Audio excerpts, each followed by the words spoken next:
If you would like to get your song reviewed, dear listener, there's the Filthy Capitalist option. As Sori says, $125 gets you straight to the head of the line. You don't have to be a part of the alliance. You don't have to be part of the group. Wait a minute. And the biggest thing is you don't have to wait. You hop, skip, and jump right in front of everybody. $125 gets you there. You do that 3 times, and you get mashed down to the $75 rate for perpetuity. Yes! Also, there is a band review option.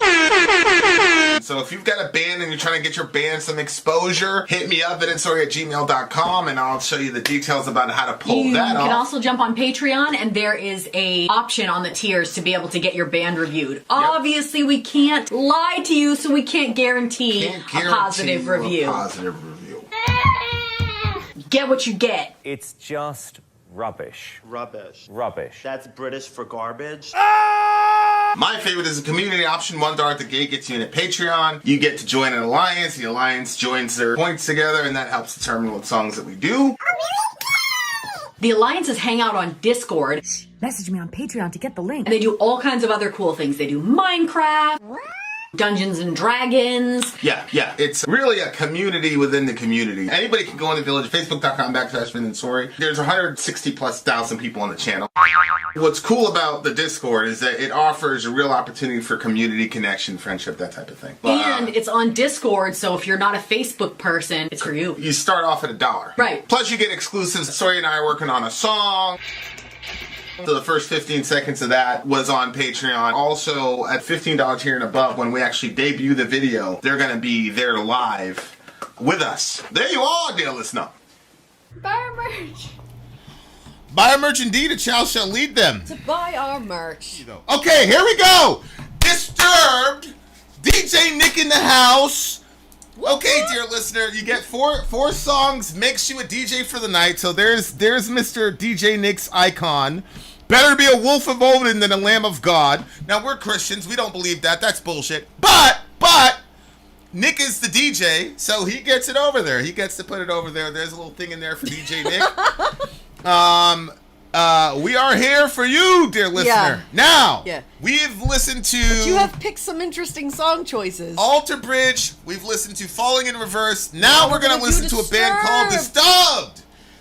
Which actually, Disturbed has been the Sound of Silence review that you did. I know.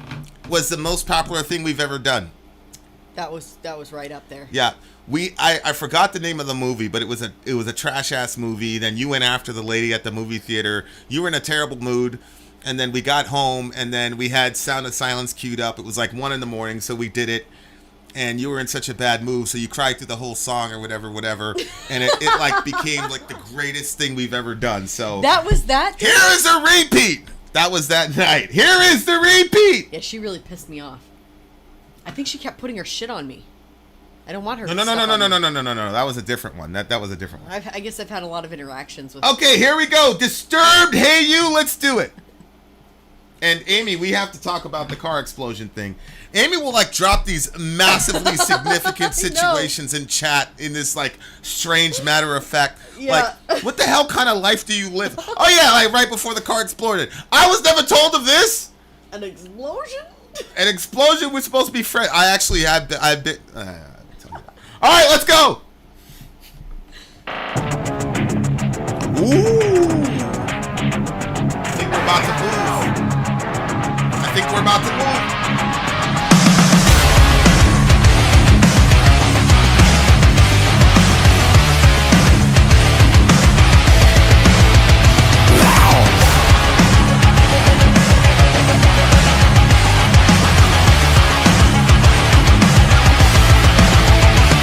Hey,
I see a theme.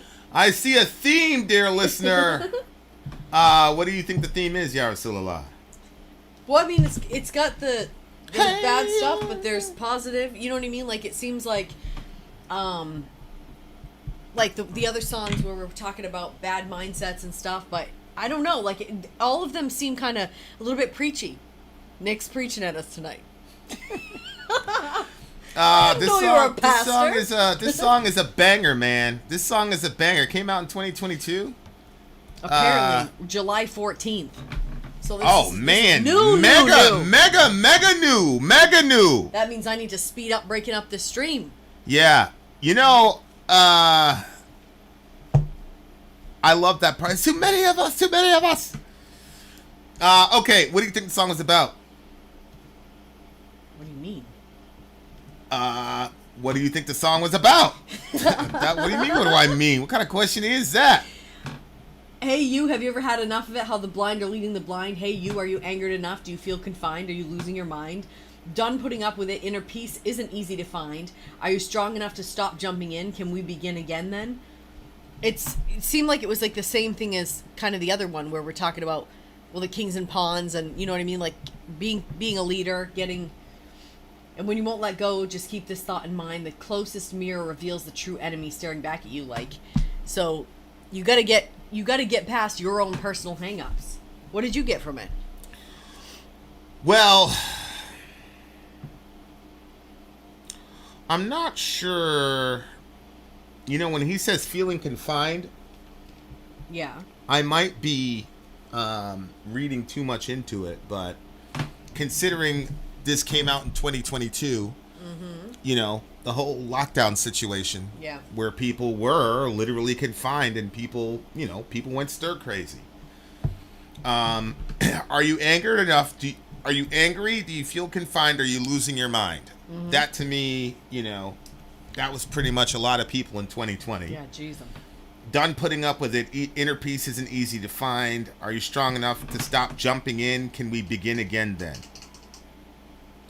Strong enough to stop jumping in is probably jumping into all the various cultural jihads and things like that. Like I said, I don't blame any particular person. I know people want me to. I don't blame a particular person or even a particular media outlet. It's just, I really believe this. I believe the lockdown made it so that you could curate your social circles, and that accelerates division. Yeah. So when I'm at work or I'm at school, yes, I'm going to gravitate towards people who think like me, but I have to deal with people who don't think like me, just period. Yeah. End of story. I have to work with people who don't think like me, act like me, whatever. And I have to find a way to see their collective humanity so that I can work with them. But when I'm online, I can curate. I can only be around LGBT people, or I can only be around far right, evangelicals and whatever. I can completely determine who I'm around, and what that does is it creates obviously an echo chamber. But then the bitterness on the other side, where you demonize everybody that isn't like you, gets exponentially increased. And so now when people come out of the catacombs or the caves of the lockdown, now everybody hates each other. So are you angered enough? Do you feel confined? Are you losing your mind? Done putting up with it? Inner peace isn't easy to find. And I don't think that human beings do well when they're only being pushed by one side. Like, I think that we kind of need balance, and you need the voices of people that don't agree with you. So that way, for one, I mean, we're seeing. I don't think I'm trying to go back into that discussion, but go ahead. Like, some of these abortion discussions are like, I can't even believe some of the stuff that people are saying. They'll be like, well, it's just a clump of cells. I'm like, really? Like, and these are like really like woke people saying this. I'm like, you've been appealing to science for years, but now on this topic, you're going to go against every embryologist around. What are you talking about? So like, but that's because there has been for some reason, like, people have been more on the quiet side. I'm seeing a lot more people that are pro-life coming out and saying that they're pro-life, and I was surprised because I didn't know they were. And until this Roe v. Wade thing got overturned, you didn't really hear much from them. But now they're kind of coming out of the woodwork, and people are saying that. Yeah, that's true. And then it's causing this... Like, oh, who are you? Yeah, I was wait, I never heard that from you. Okay. All right, you're on the team. Come on. Yeah, the more the merrier. But, so, there, you know what I'm saying? Like, because the people that have been, for abortion and saying these same things, like, I guess they say that to each other and they all accept that it's a clump of cells, when it's like, I mean, come on. Yeah, how a lot of stuff far goes, back in science are you going for those facts? But that's what happens when you're only around people that believe like you do. Right. So, it's the same thing happens with pro-lifers. There's some very basic objections that a lot of pro-lifers don't know how to answer. You know what I'm saying? Oh, absolutely. So, and that's because they've only been around people that have an emotional aversion to the practice, but don't have the science, don't have the whatever, and aren't prepared and all. And I've seen the same thing happen, like, because I grew up in a religious circle, where people will say, like, we all thought we knew what people, like, evolutionists believed or what atheists believed. We thought we knew what y'all believed. Yeah. And we then, didn't know shit. Yeah, and then you start talking, then you're, and, like, there was, like, a lot of times where I'm like, well, you guys believe blah, blah, blah. And they're like, no. Yeah, people always ask me, like, what's the biggest thing about the channel? Like, there are a lot of, like, atheism is on a spectrum, and if you only look at what you see in the internet with the Richard Dawkins, I call them the internet atheists, like, those people are, like, playing a role. That's not your average run-of-the-mill everyday person who's saying, look, I just don't feel convinced by this or that piece of data or whatever. Yeah. And then it's like, from a religious angle, you automatically just demonize these people, because if they don't believe, there's something wrong with them. Because a lot of religious people, I'm starting to discover, this is another thing I found on the channel, a lot of religious people actually very insecure about their own faith, and so when they see somebody else say, no, I don't believe any of that stuff, instead of saying, let's figure out what's going on with this guy, it makes them so insecure because they're not solidified in their faith. And so when somebody's vocalizing that kind of disagreement with something that's so fundamental to you, people go insane and start going at, oh, you godless, blah, blah, blah. I've seen it a million times. It's like, holy shit.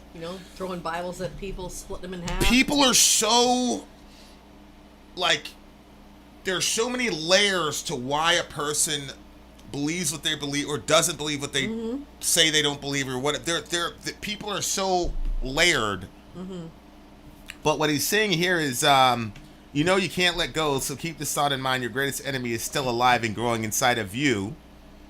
Hey, you walking away, you've got the wrong kind of mindset. It's helping no one. Yeah, the whole walking away thing is like, that's an interesting line in this song, because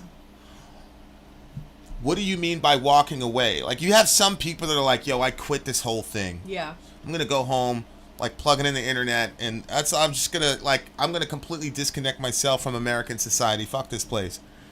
And I think it's a good message to say that's not a good play, because we still need your voice in the public square. Because your little voice of influence is important. And if you completely turn your back on the process, then your voice is no longer part of the milieu, and so the only voices left are going to be the crazy people that got us in this horrible situation in the first place. Vlad said 2+ years of lockdown is liable to drive anybody insane. Jeez. I mean, and, like, everybody knows how we were doing the lockdown mask vax thing. We were follow science, this is available data, et cetera, et cetera. So I my mindset was, this is a novel situation. None of us have dealt with this in the last 150, 200 years, whatever it is. So I gave our political leaders on both sides, like, a wide berth to make errors, Trump was saying, okay, nobody from China can come over. And then Nancy Pelosi shows up in New York City, goes to Chinatown and says, hug an Asian person, Donald Trump's a racist, blah, blah, blah. Well, it turns out that was the right play. He was right to do that. And then, Trump made other mistakes, and so the Democrats are like, look what Trump did, and then, you know, it was a back and forth, and I was like, you know what, Nancy Pelosi, I think Nancy Pelosi is not a very good person.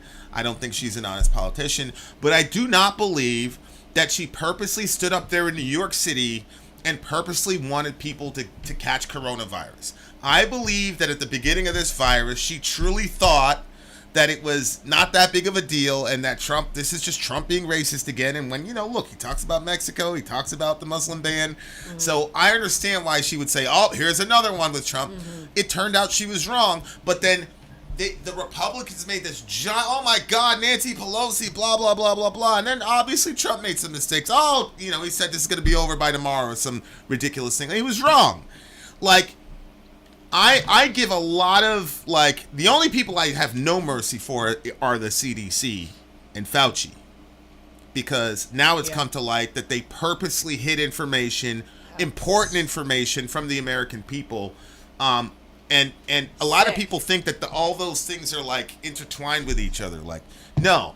A lot of these agencies, etc., you know, they have lifetime appointments. So they were there before Trump, the head of the CDC was there before Trump and after Trump. Mm-hmm. The same thing with Fauci. He was around. I mean, Fauci's been around since the AIDS crisis and before that.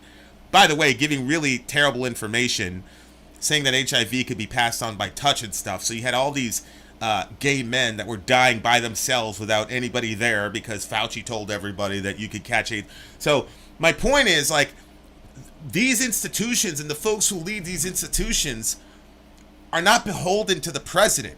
Mm-hmm. You can't blame Biden for it. You can't blame Trump for it. And my point is, like, if you completely say, like, I'm done with the process completely, I like a lot of Democrats, like a lot of left-wing young people, millennials, are saying they're not going to vote, you know, all this because they were like, look, we wanted Bernie in 16, that got taken from us. We wanted Bernie in 20, and then Obama came and took it from us. And then we ended up with Biden, and everything is worse. And he didn't do anything he said he was going to do for us. And it's like, what's the point? And here we are in another war.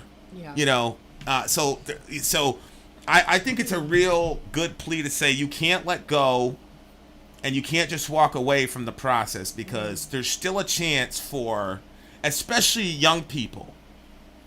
Like at the end of, like, we're about to inherit this country. Because these folks, like, I'm not saying it to be, like, I'm not happy about it, but they're about to die off in the next, 5 to 10 years, and the country's going to be ours. So you cannot quit the process now. Mm-hmm. Like, you have to be more engaged than ever, but people are more discouraged than ever because, and hell, obviously I'm on the other side of this, but I get it. Like, the Democrats have the Senate, and you have the presidency, and you can't do shit about Roe v. Wade. Like, I could see from their vantage point them just say, man, fuck this shit, bro, I'm out.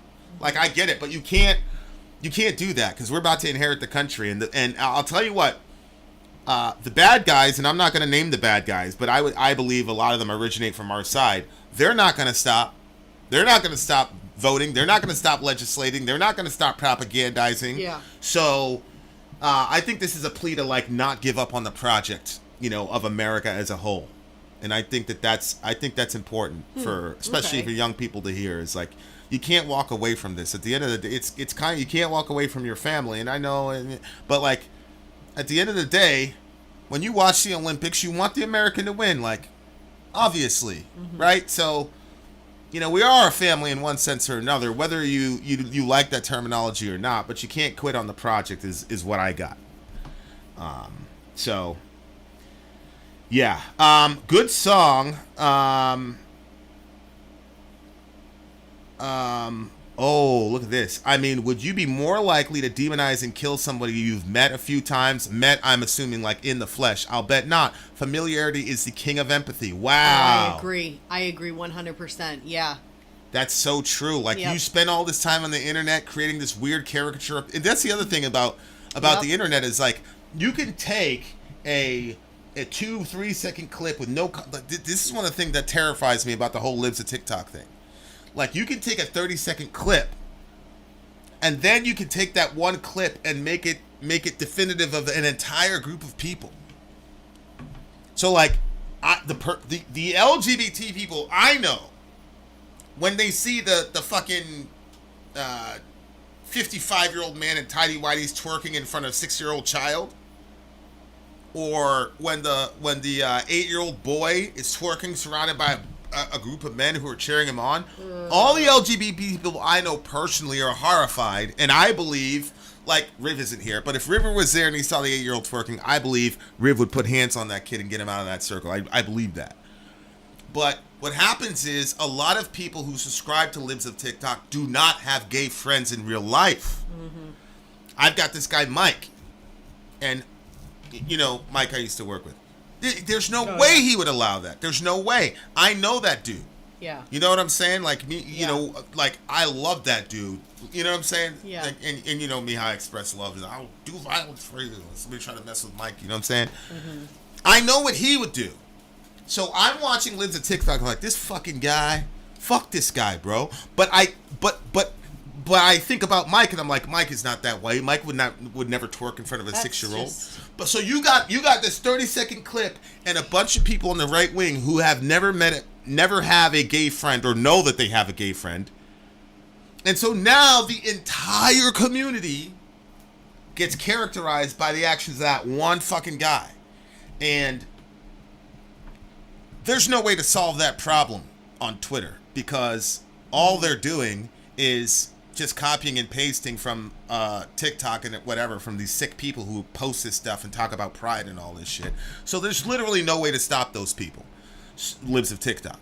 But it's that type of thing where, you know, what Vlad was talking about. Now you have no empathy for the community. You have no empathy for the Matthew Shepherds of the world. You have no empathy for, you know, the Trevor Project, which I'm not even going there and thinking about that. You know, teenage kids who are rejected by their families and driven to suicide. Because, so that's the Trevor Project. And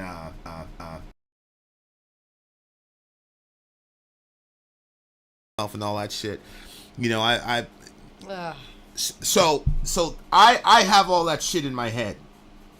You know, and it was cool because the reason I got abreast of the Trevor Project was because Ben Shapiro and all those guys, which Dorian listens to, was saying all this stuff about LGBT people or whatever, and that they're, you know, soft or exaggerating, whatever crazy thing he said. And Johan, who's the contrarian, started digging, and then he found the Trevor Project. He explained the whole thing to me. It's just absolutely fucking heartbreaking. He did? Yeah. Just absolutely, you know, and, you know, he was explaining it to me, and I was like trying to, you know, he doesn't have any kids yet. Yeah. So he doesn't realize how fucked up that is. I mean, he knows, but he doesn't have any kids, right. So. Yeah. So when I see those videos from Libs of TikTok, Mike is in my head, the Trevor Project is in my head, and this guy's in my head, and I know that guy is not the sum total, and the fucking crazy person that was telling the 6-year-old to wave at the guy twerking, I know that that's not the sum total of the LGBT community. But the people watching it don't. So now I'm going to put all of them as pedophiles, all of them as crazy people, and that makes it that much more for you to vote for terrible LGBT legislation, all that type of stuff. We've seen this before with the church, with the priests and the pedophiles, with the stuff that was going on there, and then just moving it around, and the church not coming out and saying, hey, this is wrong, and we don't agree with this. So because we wouldn't stand out and say that, then people that are not a part of it, they look at that and they say, all those people are like that. Yeah. And that's why we stand up and say, no, we don't agree with that. Yeah. And any priest or whatever, it should not have been bounced around. They should have been, the full extent of the law should have been played out on these people. That shouldn't have happened. Those kids should have been protected, blah, blah, blah, blah, blah. But the difference is, what? With we evangelicals have a lot of inordinate power in this country. And even if you hear something about priest abuse, you're not going to see, oh, there was a hate crime against a priest. Oh, they're killing Christians because a priest did this. Whereas somebody showed up at one of these drag storytime things with a gun.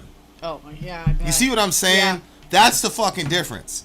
Now, I've already talked about this on the LGBT side. Like, y'all are dumb as hell for not going to going on the Dave Rubin show and Tucker Publicly Carlson saying, and this is wrong, and publicly there's no separating other group of people that could do this That- without people being outraged. It's unbelievable. That's a complete mistake on the part of GLAAD and the LGBT community. But that's a separate topic. My point is, if a priest goes and does something, my life is not in danger.